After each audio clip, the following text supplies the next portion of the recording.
Astroneer. Is it worth a buy? Let's read the words of the developer. Explore and reshape distant worlds. Astroneer is set during the 25th century intergalactic age of discovery, where astroneers explore the frontiers of outer space, risking their lives in harsh environments to unearth rare discoveries and unlock the mysteries of the universe. Yes guys, it's finally here. I reviewed this 2 years ago when it was in pre-alpha, in early access on Steam. It's now fully released, fully finished, although there's quite a lot of patches I think needs to be added. The game has quite a lot of bugs. Some of them are pretty bad as well. I'm quite surprised at the amount of bugs in this, considering this is a release. And I just played it 6 weeks ago in the final beta build, and it didn't seem to have as many bugs back then, so I don't know what the hell's gone on, but falling through the scenery, bouncing all over the place. Sometimes your little resource tool doesn't work. It doesn't sort of register it. It's the only thing that is better is the lag, but it is still a problem. The tether lag, as I call it. It can get a bit bad when you have a shit ton of tethers, but it is way better than it was in the beta, so that's good news. Graphically, it looks cute. It looks great, I think. I think the game looks really, really nice. I love it.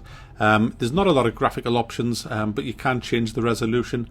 It does go up a little bit. I'm playing it in 1080p, but it does go quite a bit higher than that. So how does the game play? I'll talk as if you've never seen Astroneer before. Basically, it's a single player game, or up to 4 players in co-op. It's drop in, drop out co-op. Somebody hosts a game and the other people can join through the Steam friends list. It's as simple as that, and I never had any problems at all with the co-op. We only played up to 3 players though. I haven't played with 4 players, so I don't know what it's like with 4, but we had 0 problems with 3, apart from the aforementioned bugs that I've just mentioned. So you start off in the game with a kind of wrecked spaceship that's only good for providing a little bit of power and some shelter for you. You do have some resources where you can immediately build a printer, which is basically it's like a factory unit that you can build certain items with.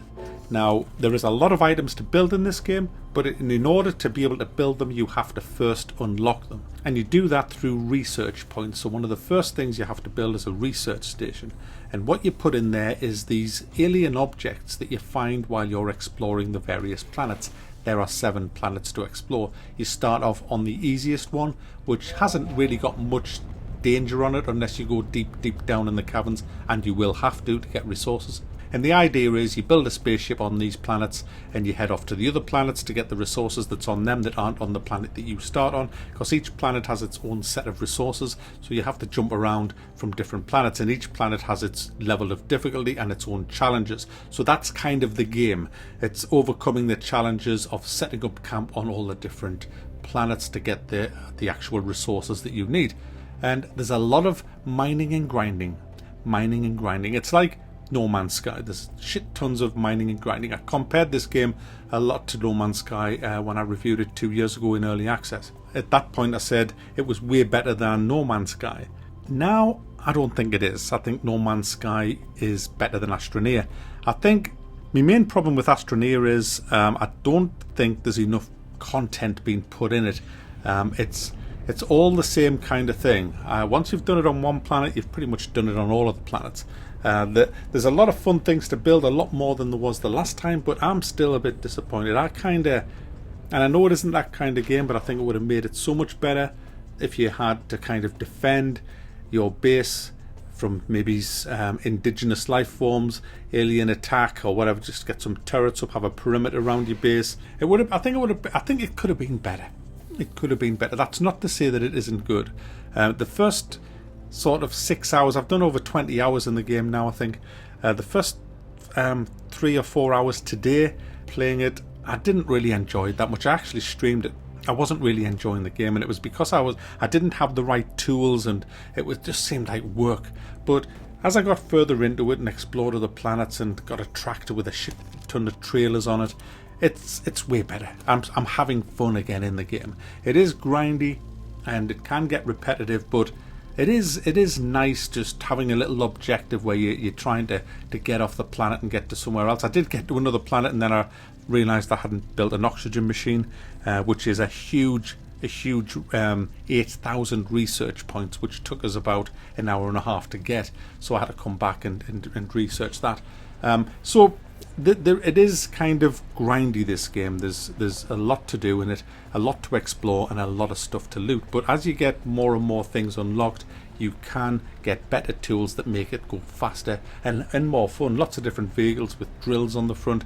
Like I say, there's the tractor that pulls everything along. There's these little pods that you can find that you have to do a little puzzle, I guess, to open them. Some will require a certain amount of power to open them. Some will require specific resources to open them. And it's kind of fun just working out how you do that, and when you get into them, you get a little reward. It might be some new tech to research, or just research points itself.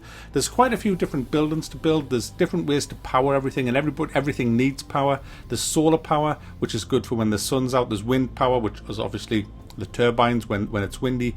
You've also got your generators, which work on fuel, and fuel's easy to get. It's just pretty much all over the place. You can just harvest loads and loads of fuel and put that in the generators. Each vehicle also needs powering in exactly the same way, so you have sort of mini versions of wind turbines, mini solar panels, and mini generators. There's also batteries you can charge up and store power in that you can use on portable devices or big batteries in the base.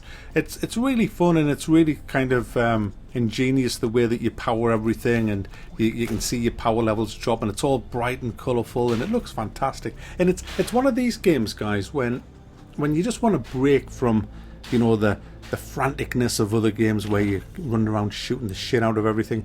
This is a way more relaxing kind of game, although there are a few hairy moments when you start running out of oxygen. And what you have to do to explore the islands, the planets rather, is use what's called tethers, a tether system, where you will have like a hose, and you plug one end of the hose into an oxygen source. Then you just expand the hose length by crafting what's called tethers in the game. And every, I don't know, 10 meters or so, you have to put a new tether down, and then you set a trail. It's great for like a trail of breadcrumbs as well, to find you out of some of the caverns that you'll inevitably get lost in. You can also build extra oxygen tanks out of what's called resin, which is pretty much all over the place as well, and that'll allow you to get further out without actually having to bother with tethers. There was a big issue with tether lag in the alpha and especially in the beta. It seems to be a lot better, although I did still get a little bit of jerkiness with it. Once you start getting a few hundred of the tethers down, it then can get a little bit, you know, the frame rate goes a little bit wobbly. A lot better than it was though. If you're thinking of buying this, you've got to ask yourself some serious questions about your gameplay style and things that you like to do. If you like the idea of having to explore kind of boring looking planets, going underground where it does get a little bit more interesting, looking for these big kind of, they look like giant pieces of fruit to bring back and research to get points to unlock more stuff, and then to build more stuff and to keep doing that. If that sounds like your idea of fun, then you're going to love this game, because that's the main thing that you do. There are a lot more things in this game that I haven't actually seen yet, but to unlock them would just take a shit ton of hours that I just can't actually put into this game because I've got so much else going on. But you know, I have done over 20 hours in the game, so I kind of know it inside out now. But there are some fun things. There's the drilling rigs, for example. There's bigger and better buggies that you can have. There's a really large rocket that you can have.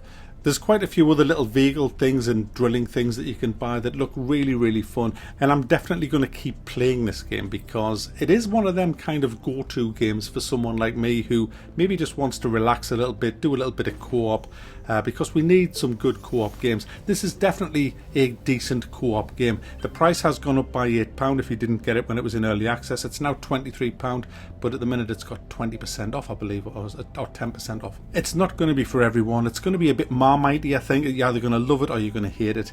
It's one for the crafters and the resource gatherers.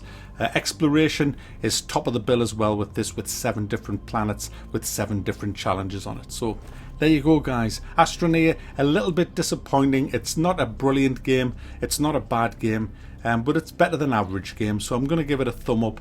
It's just creeped off a middle thumb, but word of warning, it's still a little bit buggy, which really is bad. They've had time to fix the bugs now. Pretty disappointed that it's still buggy, and I'm pretty disappointed that there's not a hell of a lot more to do than what we have been doing over the last 2 years. But there you go, I'm thumbing it up because it isn't a bad game at all, and it is worth a buy.